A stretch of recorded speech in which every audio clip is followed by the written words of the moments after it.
দুইটার দিকে একটা পেশেন্ট আসছিল, এটার নাম রাজু মালাকা। তো হিস্ট্রি অফ আরটি আসলো, ট্রাফিক অ্যাক্সিডেন্ট। তো তার মাল্টিপল ইঞ্জুরি আসলো, মাল্টিপল ইঞ্জুরির মধ্যে একটা ইয়ে হলো, বাকি সব সিম্পল, শুধু একটাই প্রবলেম হলো কি স্যার ওপেন ফ্র্যাকচার আছে বুথ বোন রাইট লেগে। পেশেন্টটা রেফার করা যায় হায়ার। আমার নাম আব্দুর রহমান।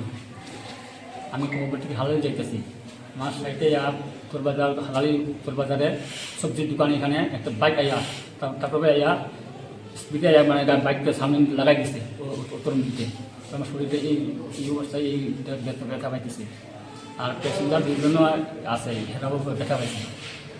আর সব কিছু ঘটনা আশপাশ বাজার সব যারা সবজি বিক্রেতা ক্রেতা বিক্রেতা সেটা সবাই দেখতেছে, সবাই দেখছে গাড়িটা কেমনি হয়েছে, কেমনি ব্যাগটা লাগছে, এটা সবাই হেরা বাজার লোকে করতে পারবো।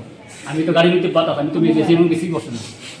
আপনিও কি ব্যথা পাইছেন? ব্যথা পাইছে, এক্সরে করবো, তারপরে এই সাইডে এখানে ব্যথা পাইছে, এই জায়গাতে ব্যান্ডেজ।